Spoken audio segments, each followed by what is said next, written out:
So thank you so much for reciting the three principles of the path or three fundamental of the paths. And also welcome back to the Lamrim class after 20 days. And I hope everybody had a good time. Someone went to India, someone in Singapore, or someone anywhere else. I hope everybody had good time. So each time when we decide the fundamental of the three fundamental of paths or three principles of the paths, so please everybody set up the proper motivation. So I mentioned many times, anytime when you attend teaching, so motivation is one of the very important. So you just set up good motivation.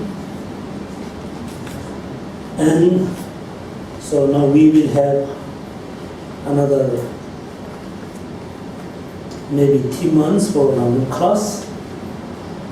So the next 3 months, the Lamrim class is going to be more serious because until now we just study about kind of the preliminary of the Lamrim, how to what the text is look like,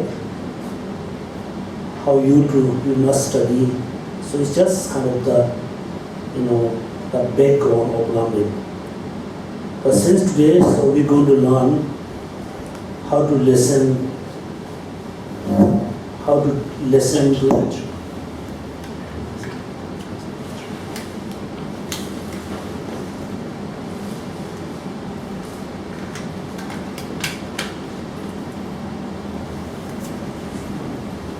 So how to listen to Lamrim from the kind of student side. So how to teach from the teacher side. Then finally we're going to study how to practice. So everybody, I think, be more serious, and maybe at the next time when we have a Lamrim class, the Lamrim class is more look like really kind of class, not really like a teaching. And I know everybody is very busy. You have your own schedule every day. At least everybody must have maybe 40 minutes, from 40 minutes to 1 hour, spend with the Lamrim text, read, bit by bit, and try to understand something. And I hope, end of the Lamrim class, you're going to have a good knowledge. You're going to have a good understanding of Lamrim. And also I hope you're going to have a less confusion how to practice Dharma, how to practice special Lamrim. So that's all I want to say beginning of the Lamrim class today. So please everybody, read the text as much as you can. And after you read, like 3 pages or 10 pages, make a summarize, make a conclusion by yourself. And after you reading the Lamrim text, if you have a confusion, just give a note.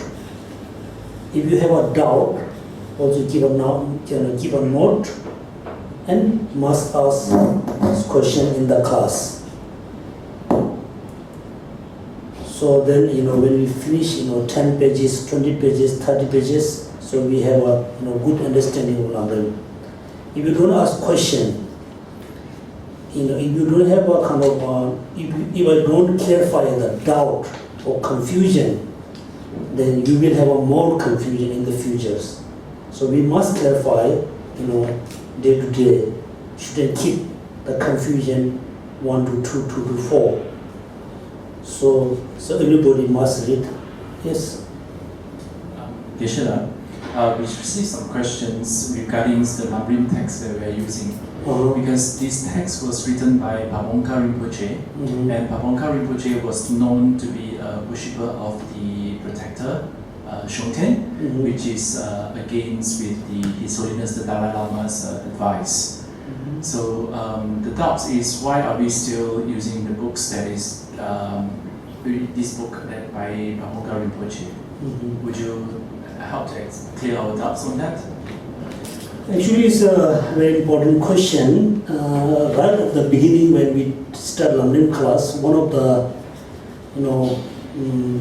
men asked this question.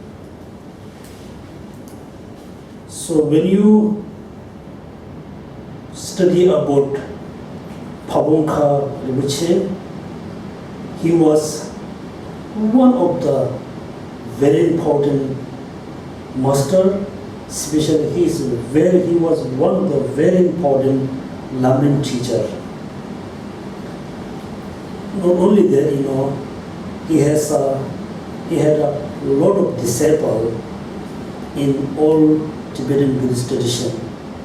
Especially he has a lot of very important student in Gelugpa tradition. So His Holiness mentioned many times. Yes, due to worship to Shukden, this is 100% wrong from Pabongka side. But he always he always considered Pabongka Rinpoche, was one of his important master, important lineage of Lamrim Guru. Not only that, his main tutor, the Tijan Rinpoche, also have a connection with the Shukden, Tijan Rinpoche. At his lifetime, His Holiness mentioned about, worshipping Shukden is not good. But he always respect deeply from his heart. Tijan Rinpoche is one of the very important, is revered Guru. Even though after he passed away, His Holiness have a few times vision about Tijan Rinpoche. So, due to worship to the Shukden is a totally different. So we shouldn't look, lot of negative thing on Pabongka Rinpoche, lot of negative thoughts and Tijan Rinpoche. Due to link with the Shukden is separate. So due to the link with the Lamrim is also totally separate. Even though His Holiness last year, he gave half of the teaching, half of the liberation in the palm of your hand. So he going to give he going to give half of the teaching this year. So we shouldn't think this text is no good. We must use other texts. This text, why I choose this text? This text is kind of like a medium, right? Not really huge, not really very condemning. It's very stable for Singaporean. That's why I choose the text. You shouldn't think it's no good book because written by Tijan Rinpoche, written by Pabongka, and Pabongka has a link with the Shukden. And also for you very important, when you follow the Tibetan master, just follow the teaching. Shouldn't follow the master tradition. So we are just following the Pabongka Rinpoche Lamrim. We are totally against with the Shukden or Toyal. Why it is important we have to against? Because as a Buddhist, we always have to take refuge to Buddha, Dharma, Sangha. So if you have a faith, if you take refuge to Shukden is not really he's not really Buddha, is a very controversy kind of protector. He's a very ordinary protector. He's not a Buddha. He's not a Bodhisattva. He's not really, reaching the high level of practice. So we shouldn't take refuge to Shugden. Not only that, we shouldn't take any refuge to any normal being. So that's why if you take refuge to normal being, which is not really, reach in a high level of practice, so you're going to minimize, you're going to get rid of your, faith towards like a dharma or some or whatever.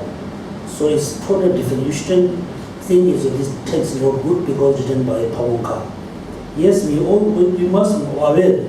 Yes, a link with the Shukran, but this is different. Okay, so that's why I choose the text. Is very stable for the Siva brain, but in Tibetan for us is not it's too small for us. Okay, so this I must. This is my answer for that for you. So now we are on the heading, right? Which heading? Page 7. The last talk is at page 78. 78. Yes. Okay. So first we look at the page number 73, right? Yes. How to teach and listen to the Dharma. That has these two grades. That means how to teach Lamrim, not only Lamrim, how to teach Dharma and how to teach Lamrim. How to listen Dharma, how to listen Lamrim. It has two grades. The first one, how to listen to the Dharma, it has three. The way to listen to the Dharma, the way to teach the Dharma, what things the disciples and the teacher should do together at the end. So we finish the way to listen to Dharma, the way to teach the Dharma. We finish the first one. So within the way to listen to Dharma, it has three, right? The contemplating the benefit of studying Dharma, and how to show respect for the Dharma and its teacher, the actual way to listen to Dharma. First, there are three headings: how to listen, how to teach. The first one, how to listen, it has three. The way to listen to Dharma, the way to teach the Dharma, what things the disciples and teacher should do together. So we finished the first one, the way to listen to Dharma. The second, the way to teach Dharma, is the second, right? So it's also, I think, almost finished. It's going to start from here.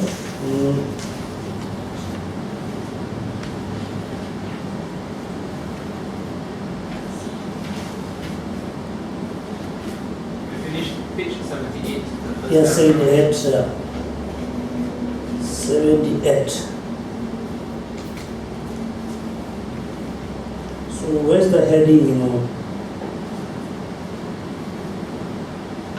how to show, way to listen to Dharma, way to teach the Dharma, what things disciple and teacher should do together. The first has a three heading. The contemplating the benefit of study Dharma, and how to show respect for the Dharma and its teacher. So we should start from there. This is page number 80. Yeah, page number 80. Okay, how to show respect for the Dharma and its teacher. Is a three heading. The first, listen to Dharma with singular faith and respect. Do not mock and not disparage it. Make offering to the teacher of the Dharma. Develop the attitude that they are Buddha's equal. So when you listen to the, to the Dharma, you should have a respect to the Dharma. You must pay the same respect to the teacher of the Dharma when you listen to their teaching as you would to our teacher Buddha. So when you listen teaching from someone, you are not listening the teaching as a unnecessary thing. Because when you listen the teaching, you are listening teaching as a very important. So when you listen the teaching, you must pay respect to the teacher, to the Dharma, as equal to the Buddha. Yeah, equal to the Buddha. You should, it doesn't mean you really have to accept the teacher is Buddha or the teacher are Buddha, but you must have a respect. For example, even though in generally, when you are in school, the teacher, he or she wasn't a Buddha, but you really have the respect. Why you must have a respect? Because teacher at that moment, when you are in school, the teachers were very important for you. It is same. When you listen to the Dharma, at that moment, the teacher who teach you Dharma, the teacher who give you knowledge about Dharma, at that moment, he or she is very important. Because you are looking at very important things in your life. What? You are really looking the buddhahood or nirvana, which we never been before. Even though in generally when you go to some other countries, you really need a guide. You really need a guidebook. You need to read the books. You need a good, information about the country. Same. So before you practice the Dharma, you need a good information how to practice, how to achieve Buddhahood. So that's why when you listen to the Dharma, when you study Dharma from someone, you must pay respect. But it doesn't. You have to accept the teacher, he or she is as a Buddha. Because when you read many texts mention when you receive the teaching, you must accept the teacher as a Buddha. It depends on you, but you really have to pay respect to the Dharma and the teacher. So in order to pay respect to the Dharma or to the teacher, you need to avoid something, right? Here, Asanga Bodhisattva level says that you must listen quite free of delusion. The mean here, undistracted by the five things. You should also be free pride.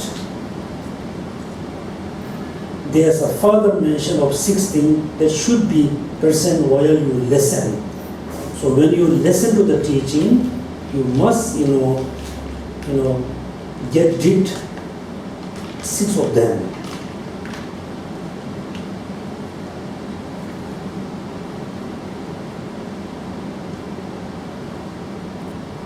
So especially when you listen to teacher, you totally be free of the pride. So sometimes the student, when they attend to the class, they always think oh, I am much better than the teacher. I have more knowledge about Buddha Dharma than the teacher. If you have this kind of sense, this kind of motivation, then you're not going to learn Dharma from your teacher, from your master, or anybody. You must be free of pride.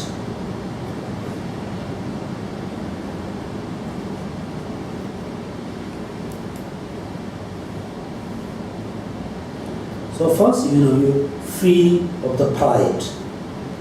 Then, second, you must listen the teaching in the right time, or in the same, so you really want to listen, you really want to learn Dharma from your teacher.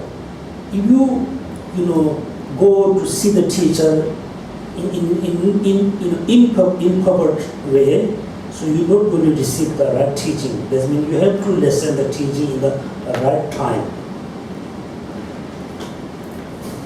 Then difference. That means when you listen the teaching, you must respect.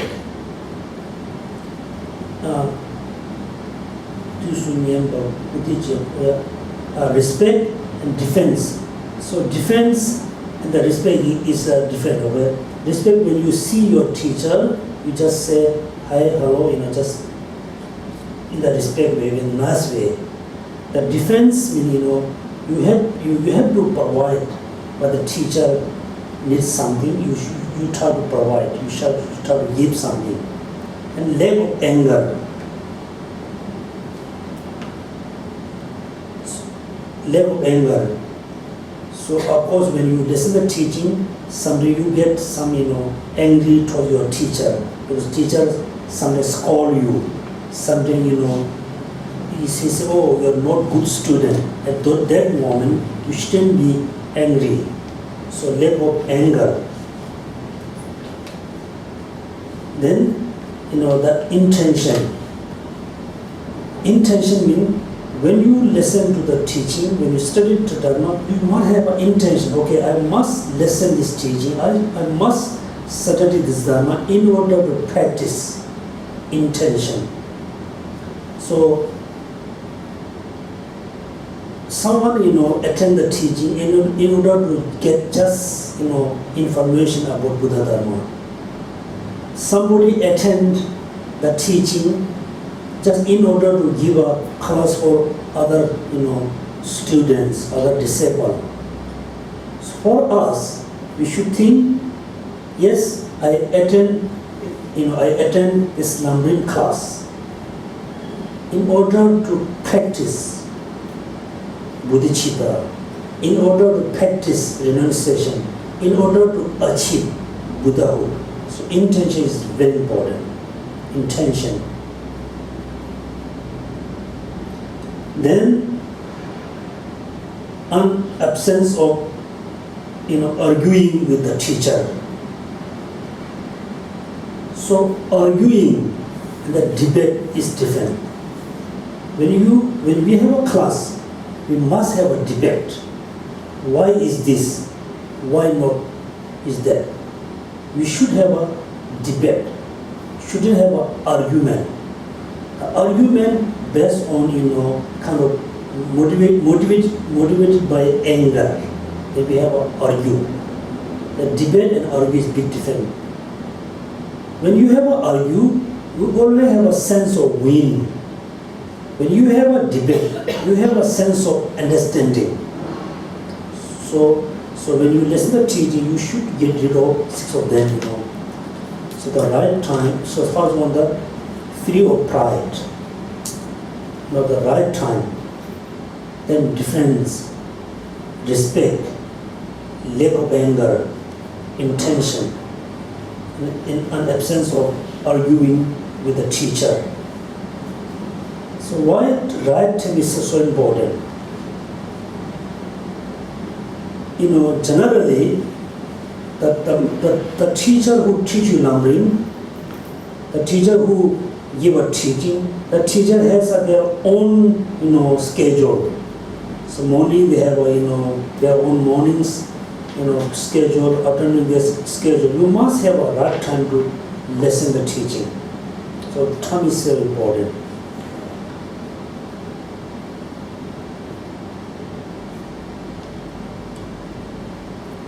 So here, let us take the first of this, the right time.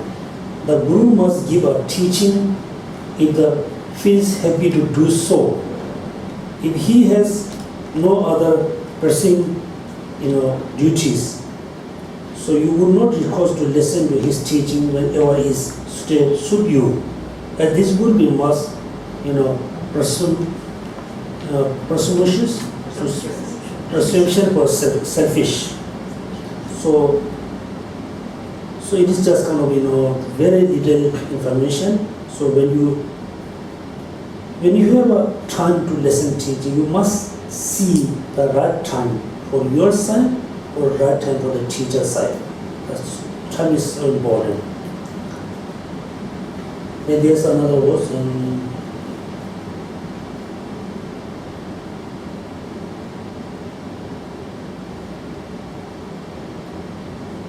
So there's a story, Geshe Lobsang. So Geshe Lobsang is the one of the, very high practitioner in the old Kadamba tradition, Lobsang.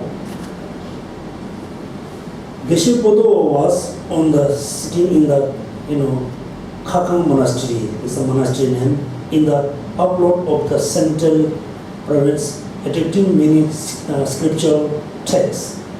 So he was very busy with the, reading or text. And that moment, a man come to him and requested teaching. Geshe Lobsang was stood, became very kind of angry, up and adopting a rather angry manner, divorced the man away. So he was very busy with his own schedule. Someone come to see him and request to give a teaching. So he got very angry. So the disciple or the man ran away. So the right time is also important. The next one show difference. The prostration and resign, resign in the teacher person, paying respect, including the, washing his hand and feet. So respect. Lack of anger is not getting upset if you have to do, chore on his behalf. So sometimes look at the history of, Milarepa and Lama Marpa. Lama Marpa asked to Milarepa to do so many things. First, Marpa was not ready to accept Milarepa as his disciple. Finally, somehow he accepted, okay, now I'm going to accept you as my, disciple. Then Milarepa asked to Marpa, okay, thank you so much for me accept as your disciple. So I need, kind of shelter, food from you. Then Lama Marpa said, I cannot provide you two of them, teaching, in the shelter. You have no choice, one of them. You need a teaching or you need a shelter from me. Then Milarepa said, I will, choose the Dharma. I can find the shelter for myself somewhere. Then, for many months, Marpa never give any teaching to Milarepa. Always ask, clean my house, walk here and there, build a house for my son. So I think many years, so many occasions, Milarepa get angry. But the wife of the Marpa was so kind. He said, no, you shouldn't be very upset, shouldn't get angry, Marpa. You're going to get teaching one day. At that moment, he get angry. If he run away, so he not going to get any teaching. So, in this moment, in this time, we don't have this kind of tradition. But traditionally, when someone asks teaching, the teacher not always, accept giving teaching. He always check, the motivation. If the teacher knows he or she has a good motivation, then the teacher give very little teaching. Check, make sure he has a really, good motivation. Make sure he or she has a very strong desire to practice.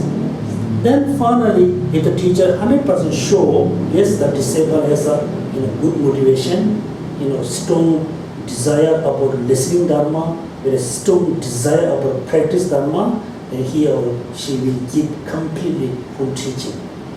Sometimes teacher, intentionally intentionally make angry to the disciple, make sure he's enough compassion or not. He has enough compassion or not. So shouldn't be angry when the teacher asks you to do this and that. You shouldn't get angry. So you have to be kind of free of angry with the teacher. But and also sometimes the teacher asks you to do big thing. You don't have an ability. Even though you have an ability, you don't have a time. Then you have to say, teacher, master, I'm very sorry, so I cannot do due to this reason, that reason. But you not always have to accept whatever teacher said. There's so many exceptions. So free of anger. Lack of anger is. The next one, arguing with being haughty. Haughty is like, when the teacher says something, the students say, no, it's not right way, it's not correct. And teacher try to explain the right way. The student, even though don't understand 100%, the teacher always say, no, it's not right. That means it's arguing, haughty. It could not also mean holding some of the Dharma and his teacher in contempt, in action related to your delusion. One should also not dwell on the 5 things. Here the 5 things is very important.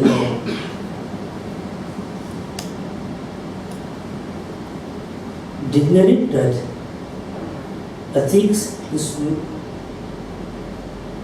no caste, is poor clothes, is poor way of speaking, or bad use of the word, and he use of the unpleasant language.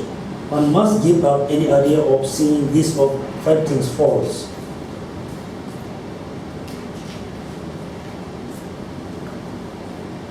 So 5 things should be remembered.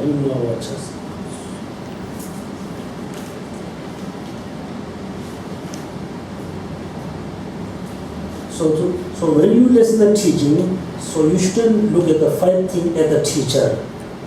First one, is degenerate ethic. So that's been due to our misunderstanding or due to our karma. Sometimes you can see, the teacher is not, the good teacher. He or she has some, the ethical problems. So you shouldn't look the teacher is the degenerate ethic. Because if you look at some kind of, faulty thing to your teacher, then you won't have, full respect to your teacher. And the low caste. So when you listen to teaching from your teacher, your guru, it doesn't matter the guru is high caste or low caste or middle class or rich, beautiful, ugly. It doesn't matter. For you, these are not important. For you, the teacher is king or not important. For you, the teacher is low caste or high caste is not important for you. Okay. For you, if the teacher is beautiful or ugly, is not important for you. For you, more important is the teaching. Okay, so you shouldn't look, shouldn't think, I don't want to listen to teaching from this person because he's a low caste. Or I must listen to teaching from this person because he's the high caste. You shouldn't think this way. A low caste. He's poor clothes. Poor clothes, it doesn't mean wearing very, very poor clothes. The poor clothes mean, sometimes, some teacher dress up very, dress very nicely. You can see some teacher wear very expensive clothes, look so beautiful, look so nice. And some teacher dress very normal way. So you shouldn't think, oh, I don't want to listen teaching from this master, because this master wear very simple clothes. I must listen the teaching from that teacher. The teacher is, I think, something special because he wear very expensive clothes. So you shouldn't look this way, that his poor clothes, his poor way to speaking, or bad use of words. So also sometimes when the teachers speak to you, teach you Dharma, sometimes they use very bad words, and you shouldn't say, oh, I'm not going to listen because his word is not nice for me. It's not like, when you visit doctor, you are very sick. You really need a doctor to see. The doctor is not so nice, very angry, use very hard words, but no choice. You have to listen what doctor said. For you, not important if doctor tests nicely or whatever. For you, very important the medicine. So so you have to, shouldn't look in this far way.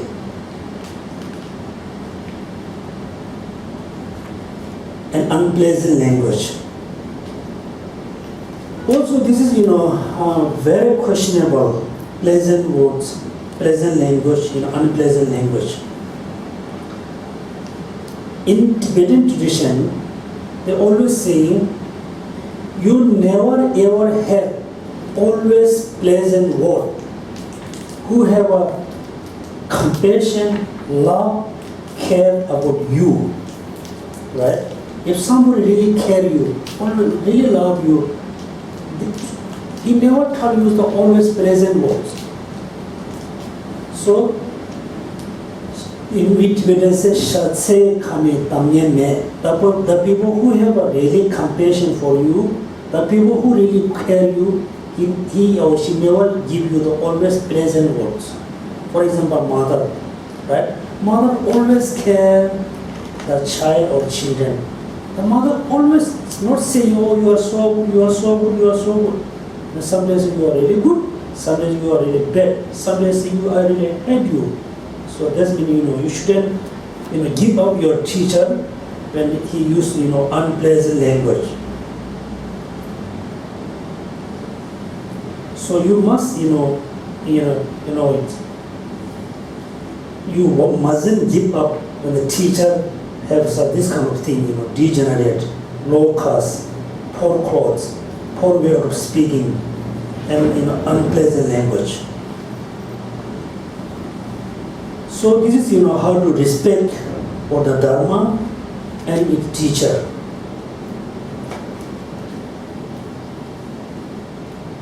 Then the next one, the actual way to listen to the Dharma. Now we must have a respect to the Dharma and to the teacher. In order to have a good respect, you must, get rid of these 5 things, and also the 6, bad kind of habits. The actual way to listen to the Dharma, this has 2 parts. Abandoning the 3 types of faults, handling from the becoming worldly vessel, and cultivating the 6 helpful attitudes. These are very important. Abandoning the 3 types of faults, handling, and becoming worthy vessel, and the cultivating the 6 helpful attitudes. So what are the 3 here? The 3 types of false handling, and 1 becoming a worthy vessel. These 3 are as follows. The 1, the form of the being like a ophthalmic vessel. Second one, the form of the being like a stemmed vessel. Number 3, the force of being like a leaky vessel. So it's the pot is example. You shouldn't be looking at an upturned vessel. You shouldn't be the kind of stinged vessel. You shouldn't be like the leaky vessel.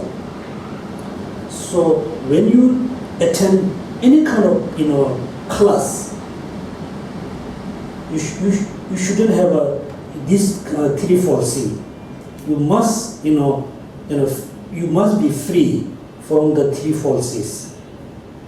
Right? The 3-4s are upturned vessel and steamed vessel and leaky vessel. It's easy to say upturned pot, steamed pot, leaky pot. So upturned, so if you really feel very thirsty, you want to drink water, you have a pot, you have a vessel. When you get a water, if you put upturned, upside down, you cannot get a water. The force of the being like an upturned vessel. If a vessel is upturned, no matter how much nourishing liquid is poured over it, none of nourishing will go inside. Your body may be sitting among the audience of the teaching, but you will understand nothing if your mind is distracted in your ears or not taking any what is being said. This is not the difference from not going to the teaching at all. You must listen like a deer. An animal must attach to the sound. You must give the teaching your full attention. Giving it your full attention do not mean listening to the Dharma with only half of your attention, while in the other half your mind is distracted. It means you focus entirely on everything. Be like a deer because of the attachment to the sound. When they listen, they do not even know hunter is shooting his arrows. So when you attend, Lamrim class, when you attend the Dharma class, you must fully pay attention to the teaching. And at that moment, you have a lot of distraction in your mind, but you are in the class, you are in the in the audience. It looks like you are not really there. So you fully pay attention, when you are listening teaching.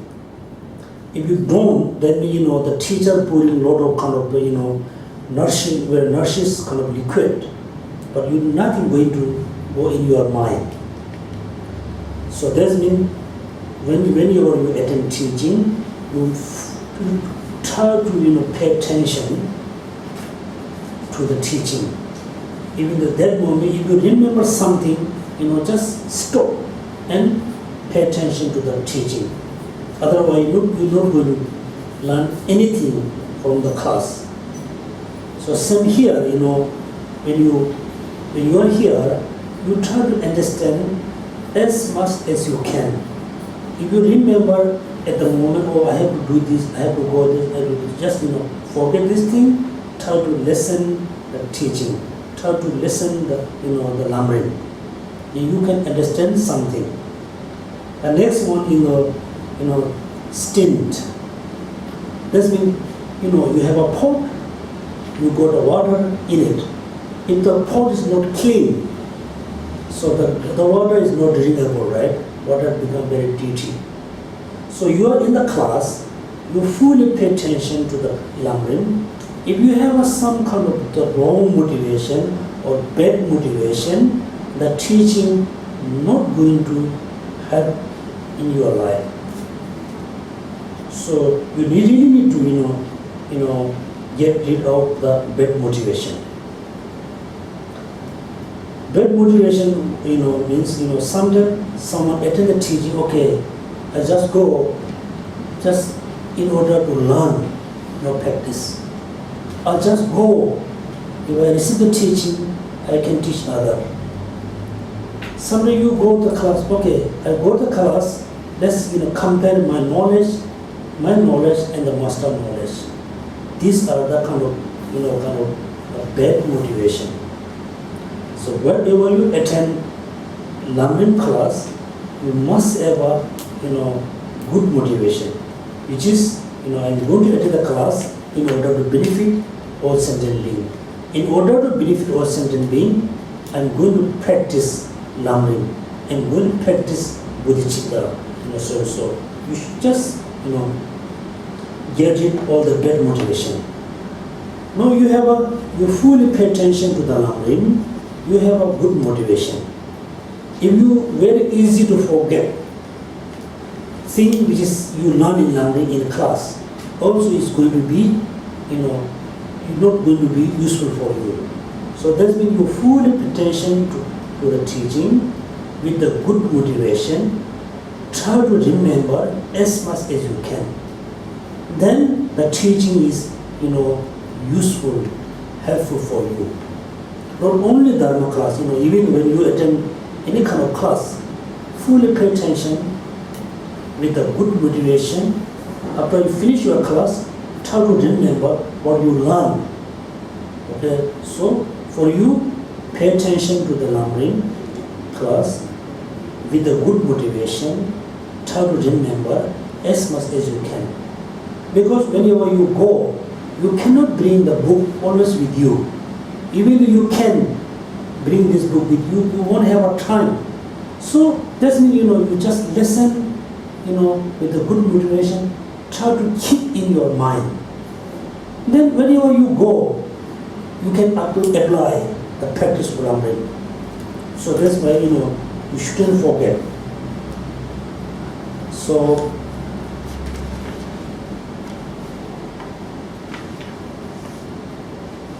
when you, attend kind of Dharma class,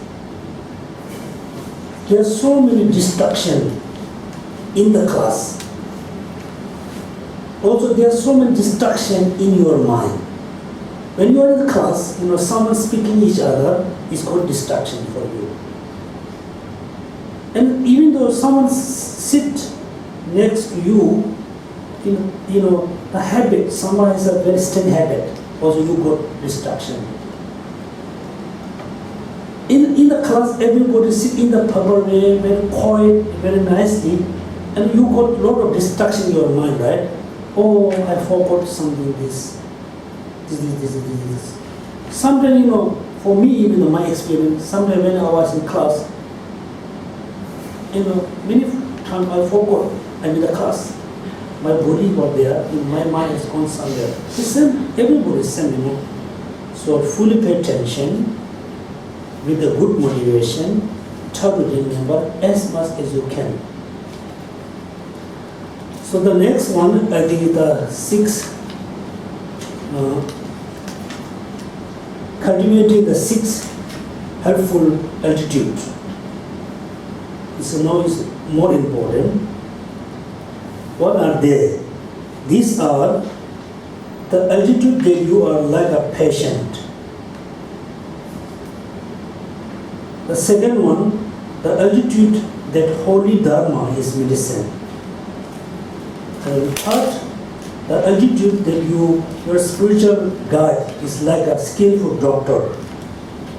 Fourth, the attitude that diligent practice will cure the illness.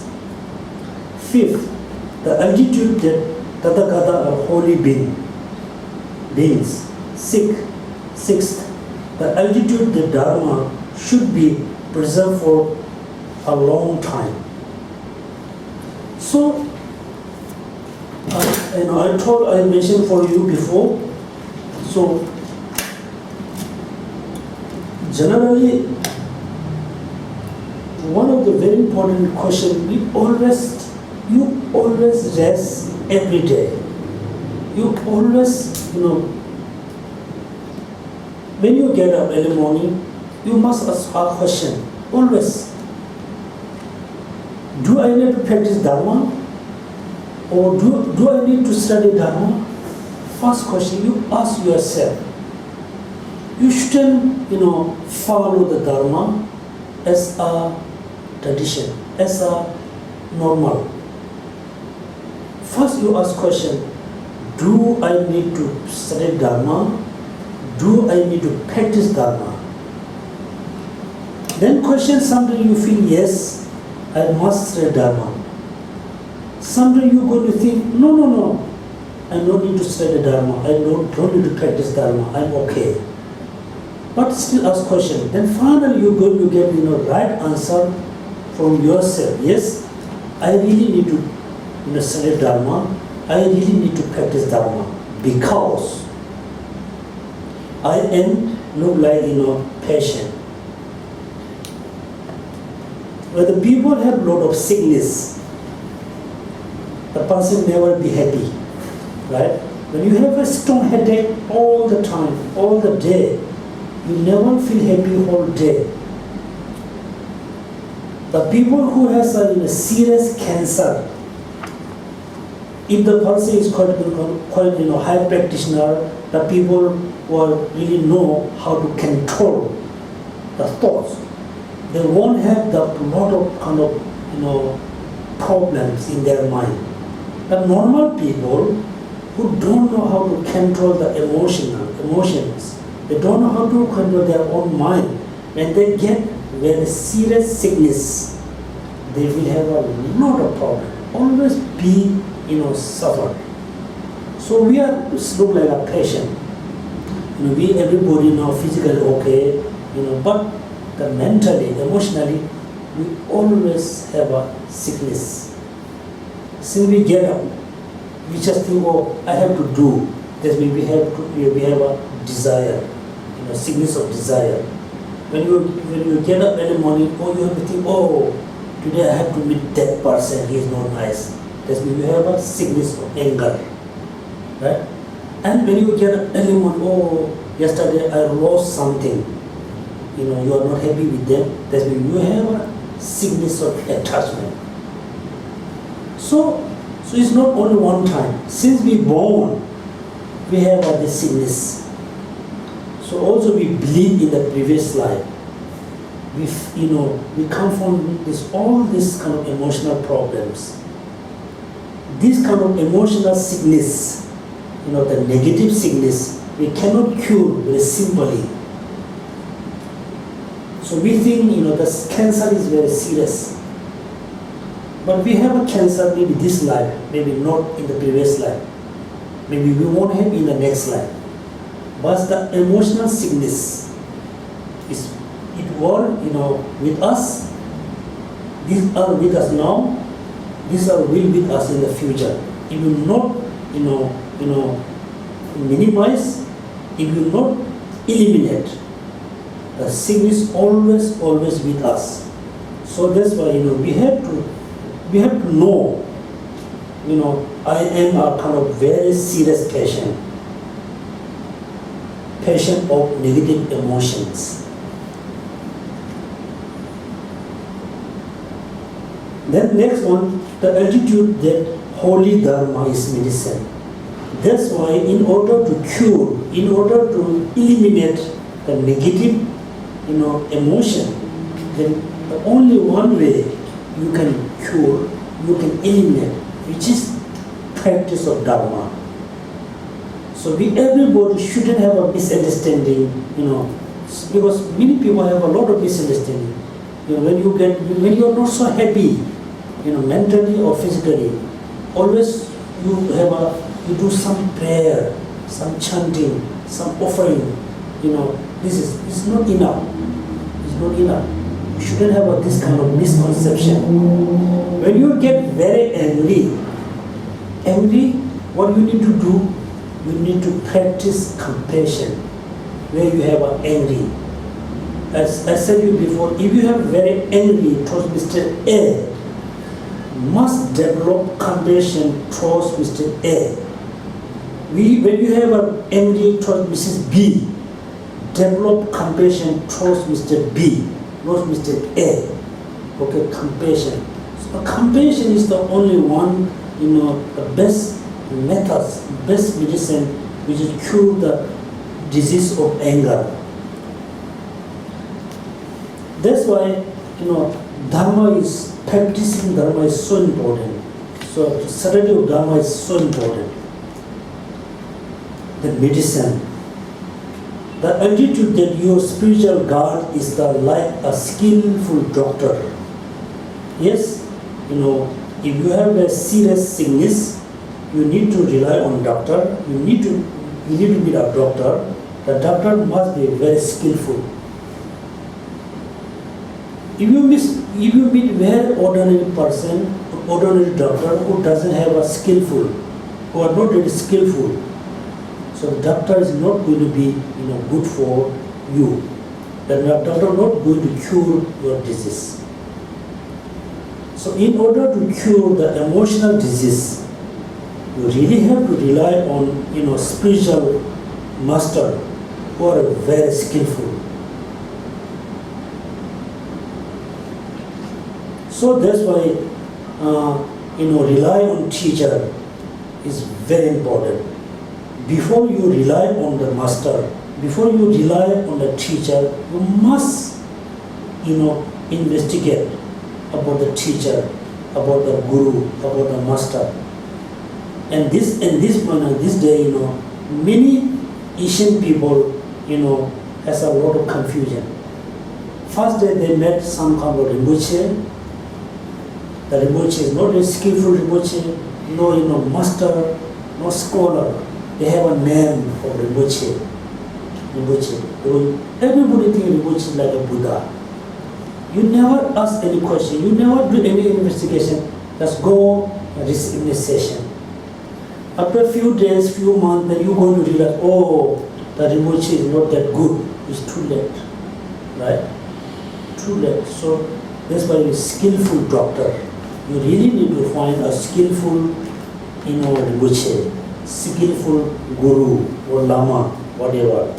You shouldn't rely on, very ordinary Rinpoche, very ordinary, Geshe, monk, nuns, lay person. Okay, that's why skillful doctor. That's 4. The altitudes that diligent patient will cure the illness. Okay, now we are patient. We rely on a skillful doctor. If we don't take the medicine on the on time, in the right time, as the doctor say, so we're not going to cure our disease. That means very diligent patient, practice. We have to practice, all the Dharma. It is not just enough practice 1 day, 2 days, 1 year, 2 years. We have to practice until we become Buddha. So then we have a long kind of plan. We must have a long plan. That's why one of the monks, in South India, in our class. So one day the teacher gave a teaching. The teacher said, okay, in order to become a Buddha, we have to accumulate merit for 3 eons. Right there, the disciple said, oh, I'm going to give up.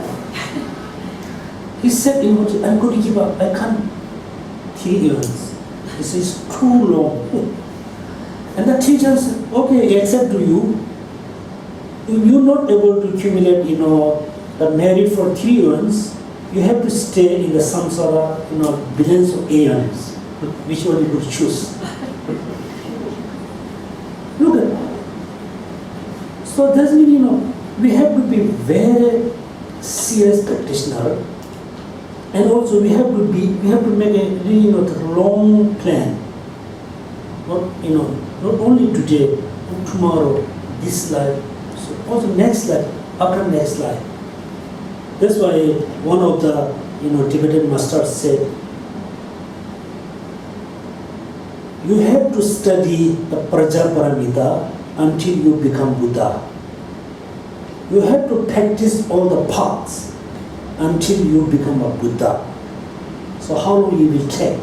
It depends on you. If you are really be serious practitioner, maybe you can become Buddha within 1 lifetime, or 2 life, 3 life, maybe 10 life. If you are not really being a serious practitioner, then we have to stay samsara kind of forever. So with this, very diligent practice. The number 5, the altitude that The Tathagata are the holy being. Tathagata, the Tathagata or the Buddha, or you kind of, the Hira, or whatever, Tathagata are the holy being. So, what does mean holy being? Miracle powers. Yeah, miracle power and holy being. Because very interesting story, when the Tibetan the first time came to India around 1959. When they were in Tibet, they have so many stories about sand, practitioner, sand, like a sand, yeah, Saint yes, in holy beings. yeah, Saint. sand, right? T or E. Sand. It sounds E, but it's saint. sand. And they have the story. In India is kind of the Arya land. Land of Arya. Land of Arya. There are so many high practitioners, so many sand. Saint. Yeah. Sand. Sand. Yeah. What? Sand. Whatever. And when they reached to the railway station, in the Patna railway station, there were so many beggars who were in a very kind of petty clothes and with a long hair, long beard. They really thought they are the holy people. Holy people. You look at when you say holy people, always feel with the long beard, kind of lot of miracle, this Dirty. yeah, dirty. They really think, oh, it's really, land of Arya. And we can see a lot of practitioners in the railway station. In the railway station. It's a holy being. So, we say, okay, His Holiness Dalai Lama, His Holiness Karmapa, or I don't know the Chinese, His Holiness in Chinese, must be there some, His Holiness in Chinese, China, right? Yeah. Whatever. So, we say, holy. Why we consider, for example, Dalai Lama is holy. His body is same as us, right? Nothing special. Blood, flesh, bone, hair, nothing special. Why he is holy? Why Karmapa is his holy? Is holy. His Holiness Karmapa. Why is holy? Right? So when we say holy, is he or she is very special for us because we are looking something which is we can get from him. That is we say holy. It doesn't mean his body is very holy. His body is more attractive than you or all. Holy maybe that's why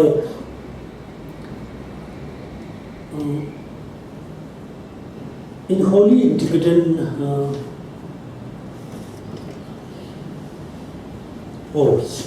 Hibutamba, holy.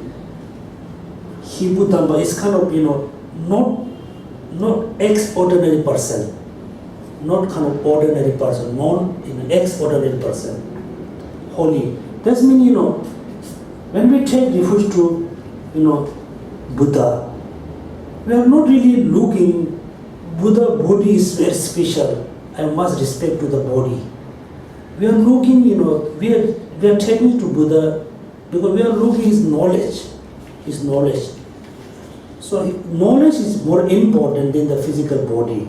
When we say holy person, he or she must have a good knowledge about Buddhism. According to Buddhist holy, His Holiness Dalai Lama. According to Christian, they say His Holiness Pope, right? They used to HH Pope. According to them, they must think, he's a very holy person. He is, full of knowledge about, Christianity. So, according to Buddhism, we must look at the person is holy. His Holiness, he has a full of knowledge about Buddhism. He can teach us whatever we are looking at. That's why we say holy. So, you shouldn't think, holy is kind of also the related to use of miracle power. Chandrakirti said in the Pramana Padika, I don't care the person can see, billions of, kilometers away. I don't care. I really want to really care the people who can teach me how to overcome from suffering. I really have a respect, I must have a respect the people who can teach me how to achieve nirvana. Yes, I don't care the miracle power, I don't care the people can see your mind or not. Sometimes you can see, oh, he's very special, not respect because he can see my mind. What makes you different? Sometimes you can say, oh, he is or she's very, holy. He has a, miracle power. If he or she has a miracle power, what makes you different? Nothing, right? So that's why holy person always must consider, full of knowledge, That's meaning Tathagata, Buddha Shakyamuni, all the Buddhas or Bodhisattva, there's a holy being. Means he has a lot of knowledge, lot of experience, lot of, skillful.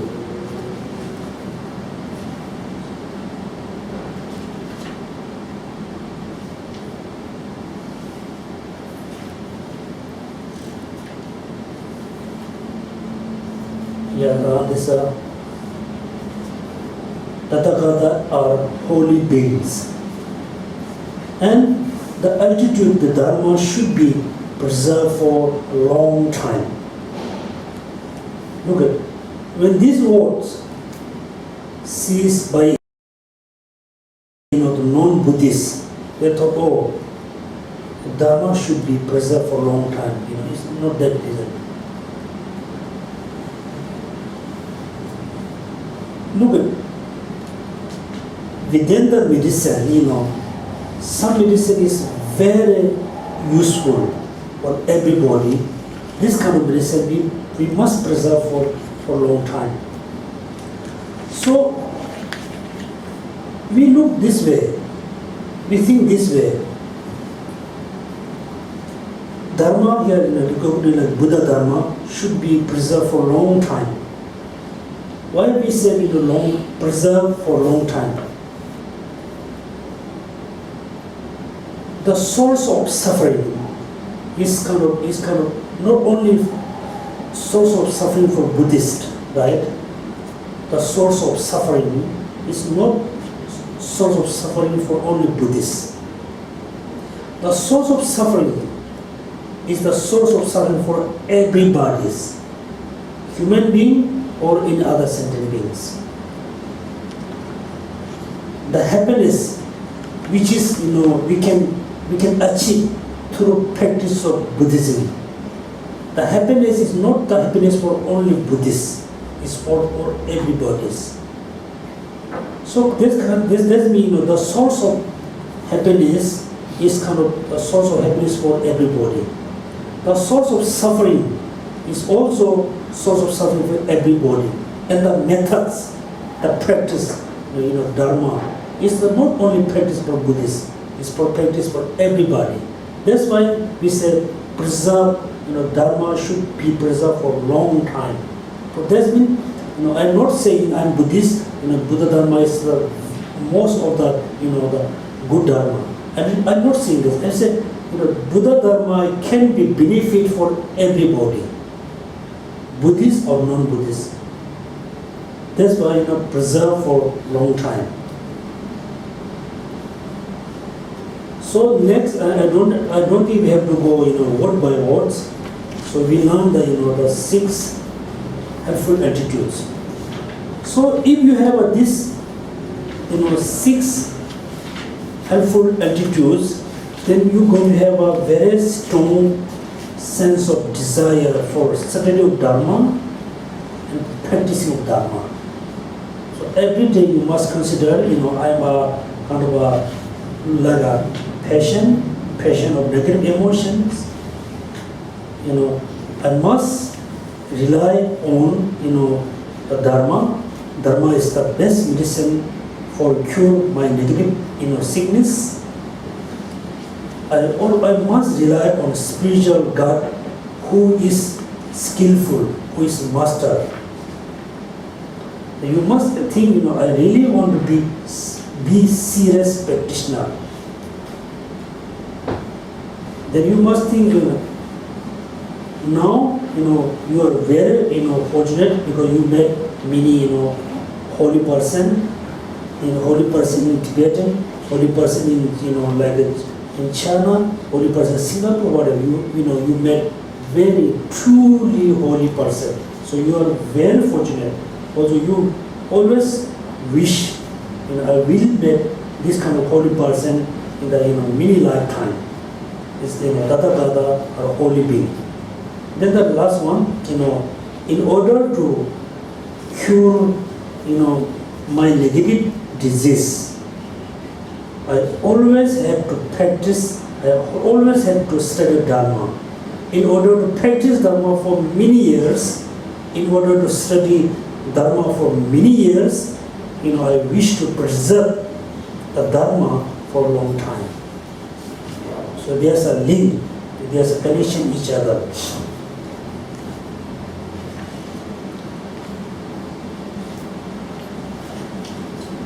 So next we just okay. This is what we see next one.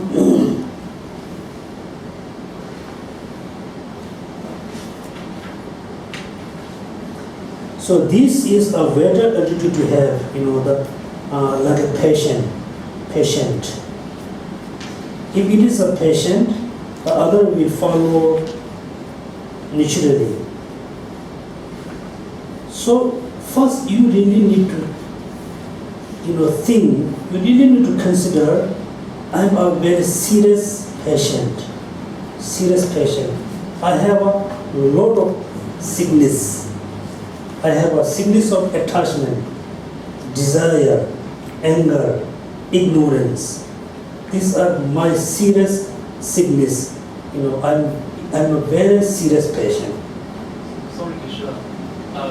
Just to clarify this part, serious patient in terms of a person that with a serious illness or a person that is serious of getting cured? No, the person who was serious, who has a serious sickness, illness of what? Illness of negative emotions. Think about, when you get a headache, you not really become kind of ugly, right? When you get angry, you become very, very ugly, right? When you become very angry, so nobody going to want to talk with you. That's when, the anger thing is more serious than the other illness. So you can have a headache today, you won't have it tomorrow. You had yesterday, you don't have today. But the anger, the illness of anger is always there. Something is very visible, something is invisible.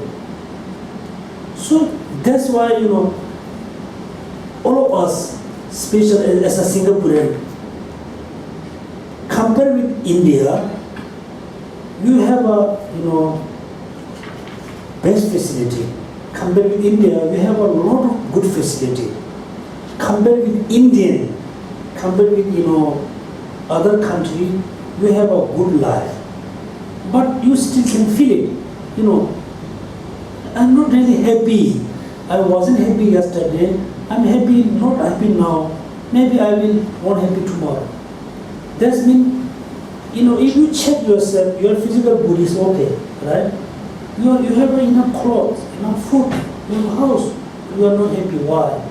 You have a sickness of emotion. Anger, attachment, desire, whatever. That's why you always think I'm very serious patient of all the negative thoughts, all the negative emotions. So generally, somebody has a very serious cancer, this is cancer, you cannot cure. But fortunately, the negative emotion, the sickness of negative emotion is very curable, right? It's curable. Because we are very fortunate Because Buddha Shakyamuni told us what are the sickness. He not only told the sickness, he also told us, okay, these are the sickness, these are the methods, these are the medicine. You must eat the medicine, you're going to cure the disease. If somebody tell you only the sickness thing, it is no good, right? He teach us, okay, this is suffering, this is the cause, this is the result, this is the cause. So we are very fortunate because he taught us, he teach us, anger is sickness, compassion is the methods, and so ignorance is the root of the suffering. The emptiness is the antidote. So that's why in the Western country people, they really don't like to hear like a suffering, death. If Buddha Shakyamuni only taught the negative things, not the positive thing, then it's useless. He taught both of them, in the cause and effect. Cause and effect. So yeah, that's why Dharma is medicine. All negative emotions are kind of sickness for us. So this is a vital attitude to have. If it is the person, if you have a sense of oh, I have a very serious sickness, then all other follow after it. In medicine, preserves through the medicine, so meditate on the being patient when we are not ill. But the point of this is that we are seriously ill with the disease of delusion. Geshe Lobsang pointed out, it may be, previous or a person who is not ill to meditate this way, but we have in fact, contracted with the grave and chronic, very serious illness, chronic illness of the three poison, attachment, hatred, ignorance. Though we do not know it. So that's why we have all the sickness, but we do not know it. That's why we are not happy all the time.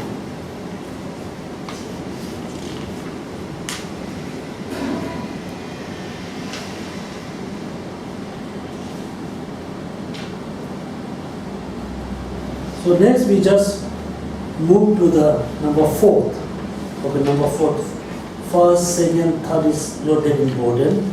The number 4. What is the number 4? The attitude that diligent practice will cure the disease. Number 4.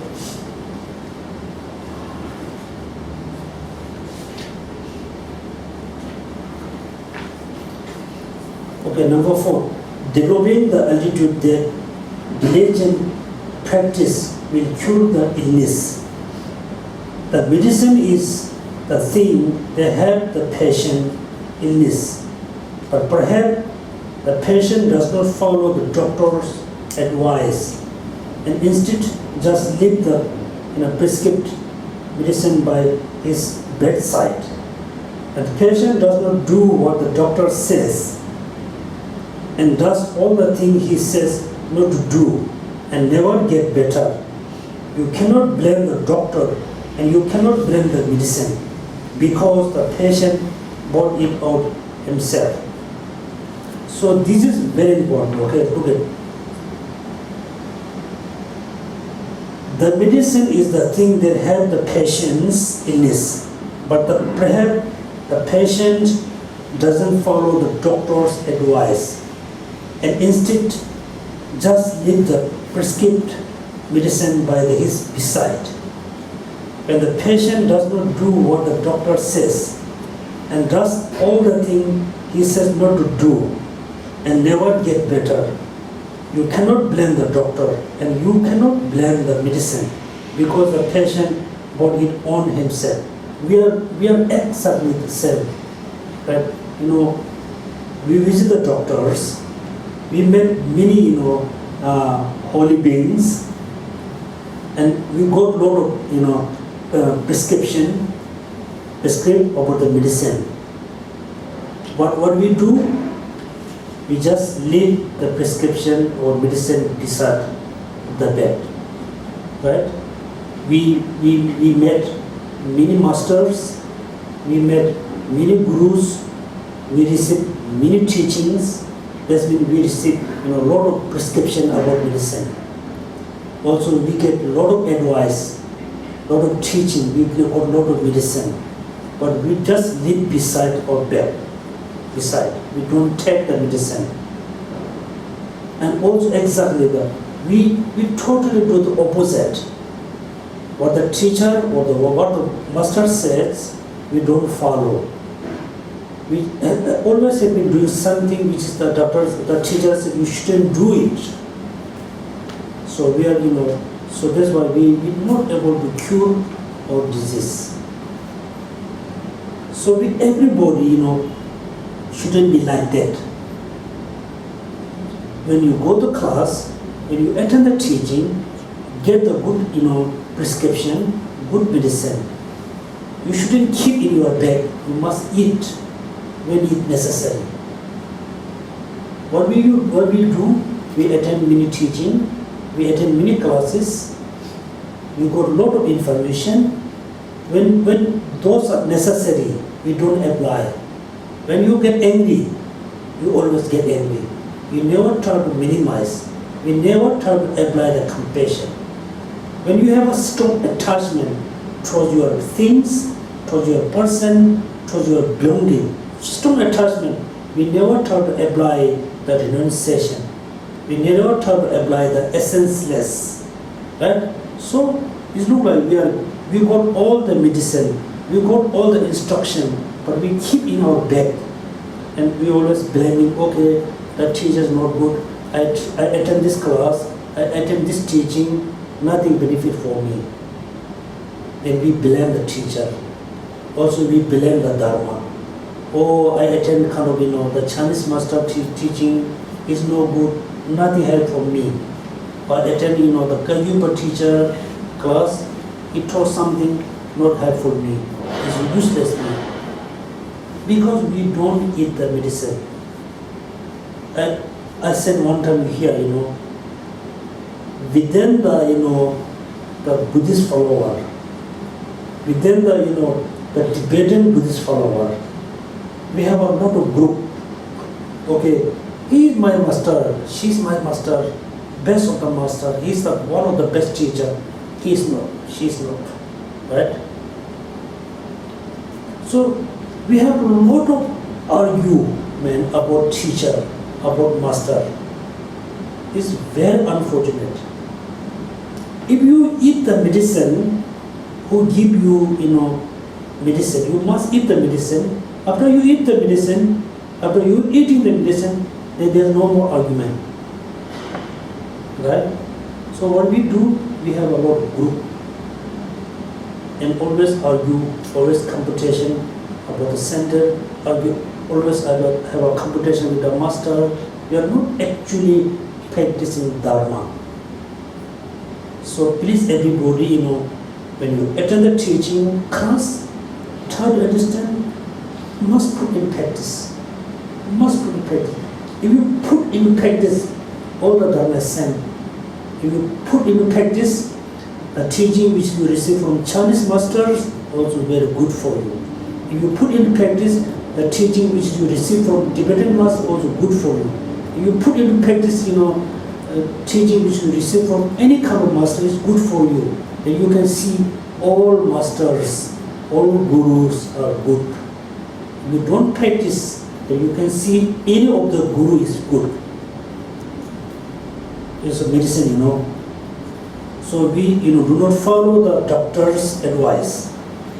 The spiritual guide is like a skillful doctor, but if you listen to many oral instructions, which are like a medicine to pacify the disease of delusion, and do not put them into practice, they will not be benefit your mind stream, no matter how profound or extensive they may be. You should not blame the guru. You should not blame the Dharma. is the very, standard of the putting the Dharma into practice, which is eightfold. As it is said in the King of the Single-Pointed Concentration Sutra, after you concentrate searching, the patient finds a skilled and the intelligent doctor who, eyeing him with much compassion, tells him, take this medicine, which is dispense.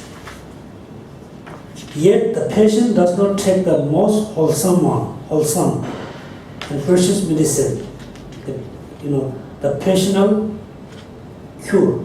Do not blame the doctor, medicines not at fault. Rather, the patient himself is to blame.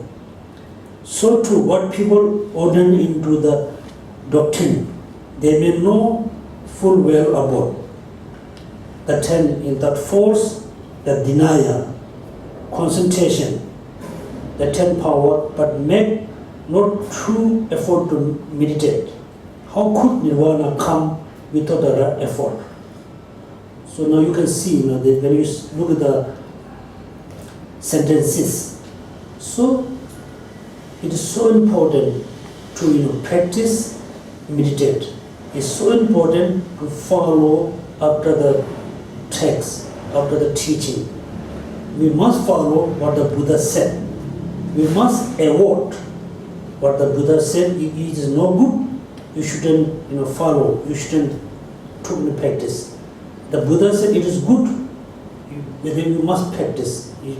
Just we follow what the sutra or teaching says.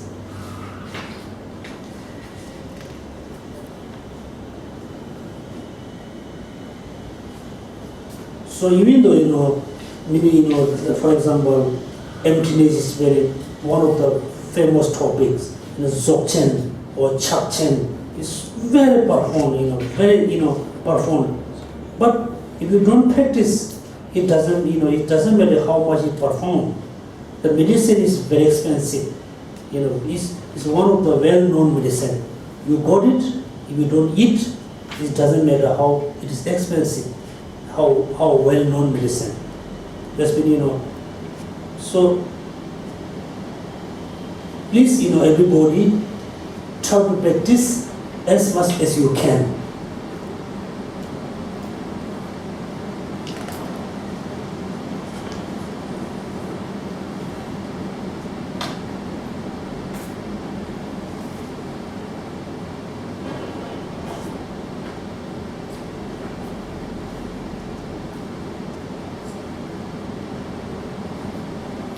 So Shindi Deva said, the physical make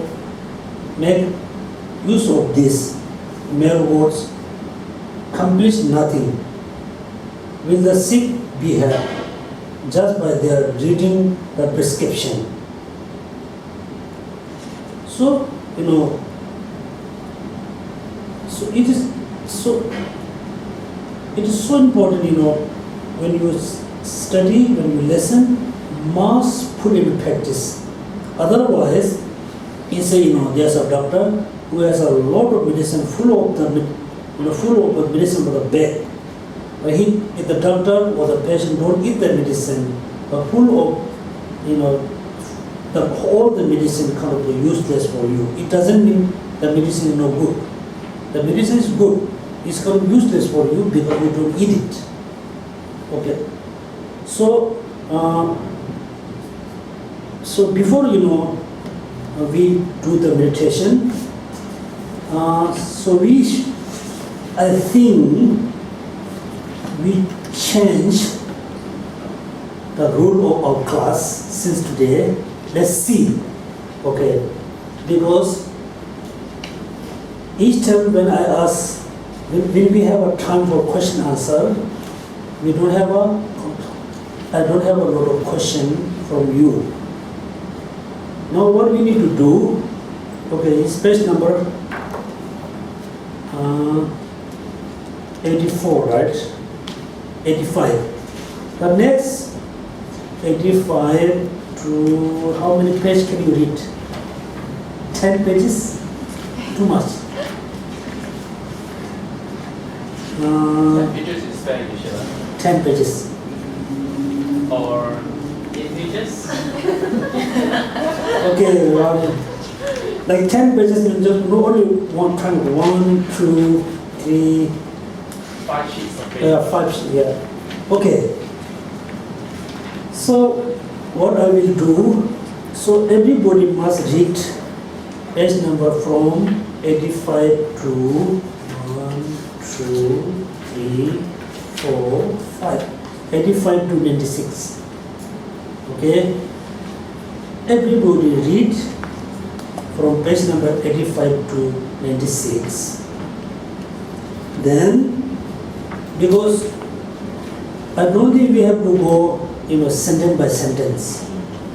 Everybody read the page number from 85 to 86, me also. Then, so when we start class, so I would ask, okay, do you know everything from page number 86 to whatever, If somebody says, okay, I don't know this part, then I will explain. Then why is good? Because when we're going to finish Lamrim very quickly, also you're going to know everything in detail. So everybody read page 5 pages and try to understand as much as you can. And next, I don't have to read, all of them. It's so difficult for me. Also, it's really bored for you too. So how about this? It's okay, right? And also, when you read a text, you just keep a note if you don't understand. If you have a confusion, keep a note and just read here. Okay? And I will try to explain as much as I can. This one, I will say. So I'm saying Lamrim class into the tennis is going to be one. Yeah, so Lamrim class we will suggest to move it to the slot 1 hour early. That will be from 2 to 3:30, and then from 4 to 5:45 you will be tennis class on Saturday. Okay. Right. So you 4:15 to 5:45. Yeah, whatever is convenient for you. So I'm happy to follow according to your suggestion. Okay, read the text and this kind of thing. And also, okay, sometimes among the kind of students, sometimes you read other texts too. And also you have a question from related to other texts. Also you can ask question. Okay, Geshela, what is this meaning I saw in this text? So also we can have this class must be really kind of more kind of friendly class. Friendly and interactive. Yeah, interactive class. Not really master and disciple. Okay, so we have 5 minutes of questions. Yeah. And then we'll do meditation. Do you have any questions or perhaps something that you like to clarify?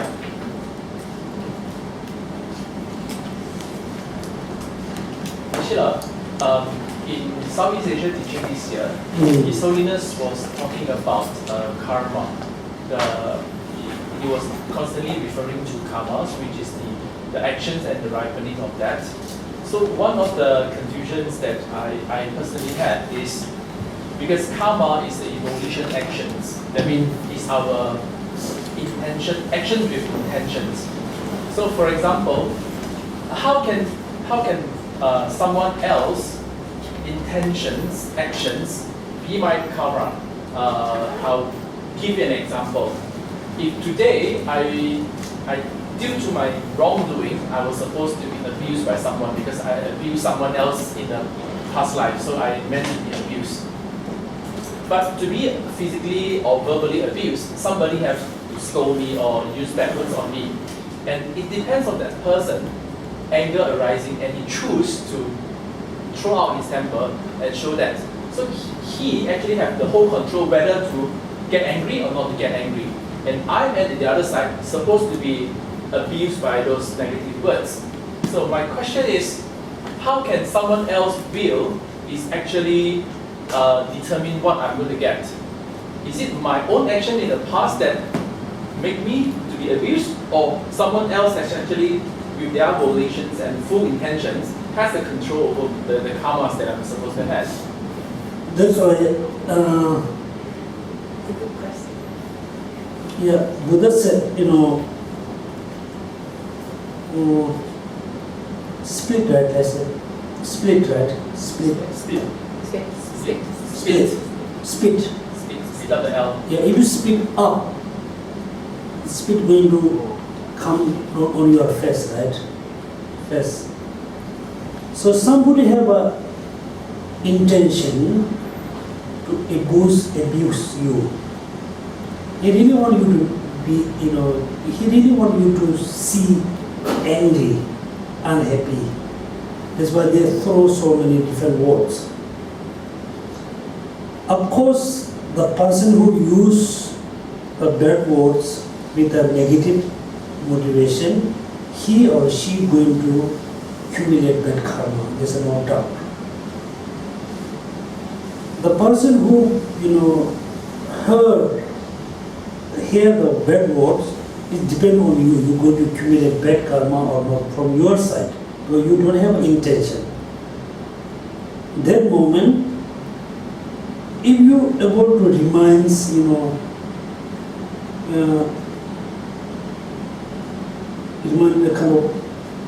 you able to remind very normal way, so you're not going to accumulate bad karma, but other people definitely going to accumulate bad karma. But it's not due to you, but due to his own motivation. But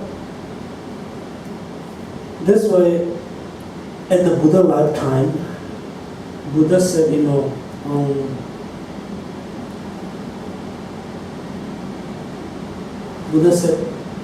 all the monks, when you go for, begging your lunch, you always be very careful. Everything, be aware, be careful. Sometimes you don't have any intention, but other people will accumulate bad karma due to your action.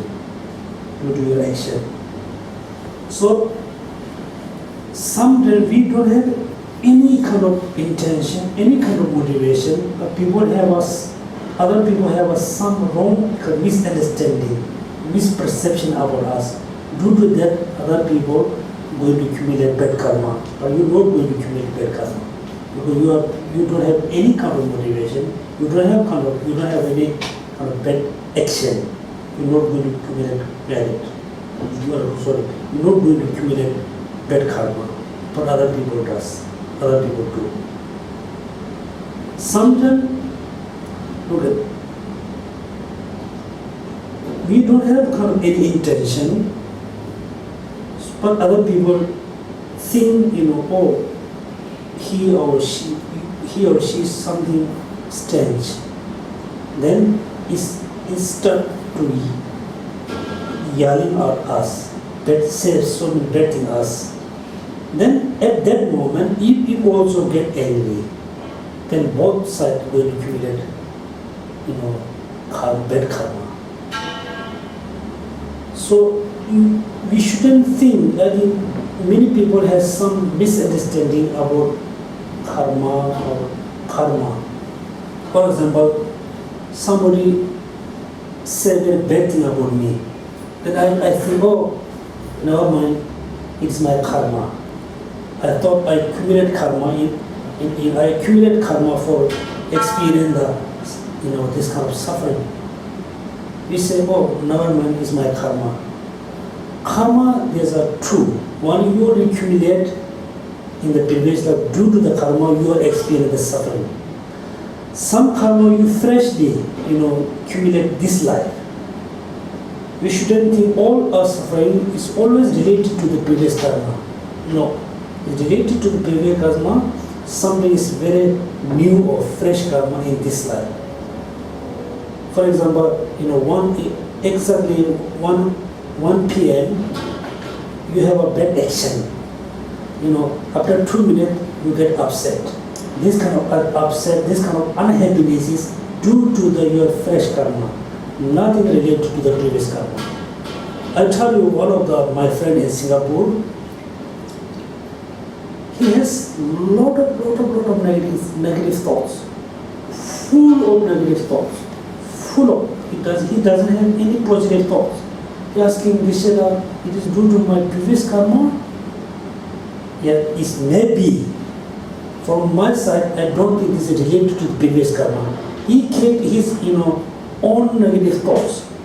1, 2, now he has a full of negative thoughts. He cannot think the positive way, full of negative thoughts. This kind of negative thoughts, this kind of suffering is happened due to the new or fresh karma, nothing related to the previous life. Maybe yes, maybe not. It's not sure. But we shouldn't think all suffering which I am experiencing now, it is due to the previous life karma. It's not necessary. If in the case, then there's no end, right? Okay, I'm suffering because due to my previous karma. How I accumulate the previous karma to the bad action? How is it related to the next previous? There's no really kind of end. So it's meaningless. Yeah, and also, when we accumulate bad karma, we shouldn't think I have to experience the result anyway. It's not true. You can minimize the karma. Also, you can kill the karma without having any result through your practice, through your some kind of other means. You can eliminate the karma without having any result. Yes? But if someone is abusing you, right, and you're just accepting it, is the fact that they're abusing you related to your past karma? That you are being abused because of something you perhaps did before? Yes, it may be true. One is due to the previous karma. Yeah. Due to that karma. That's why you're being Yes, abused. Because of yes. Some is nothing related to the previous karma. People have some negative thoughts, they just abuse you. Yeah. So if you just accept it, then you're okay. It is okay. You said. You just accept. Yes.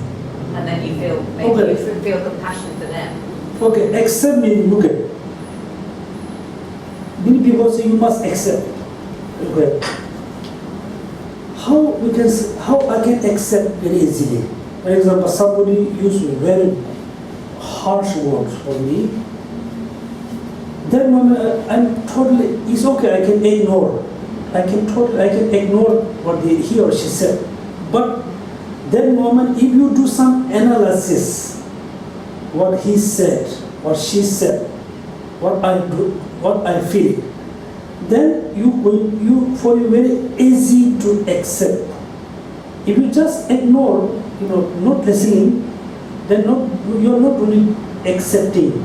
You're doing kind of ignorance. You ignore. You're not accepting. Due to analysis, due to some study, then you're going to for you very easy to accept. So whatever you heard about bad thing, do some study, do some analysis. And you might find actually. Then you might find it's nothing fault, it's not my fault. Yeah. It's his or her fault. Or you might find actually perhaps I am. Yeah, sometimes you can say yes, it's my fault. Yeah. My fault. If you, for example, during the teaching time, somebody jump on your textbook, you get upset. Then you can agree. At that moment, you do some, yes, he or she doesn't know the tradition. Is the accept, right? Okay. So now we have a time for meditation. So today meditation 4. Think about the 6, attitudes. Patient, then medicine, so just remember the 6 attitude. The first important, you really need to cultivate sense of I am serious patient.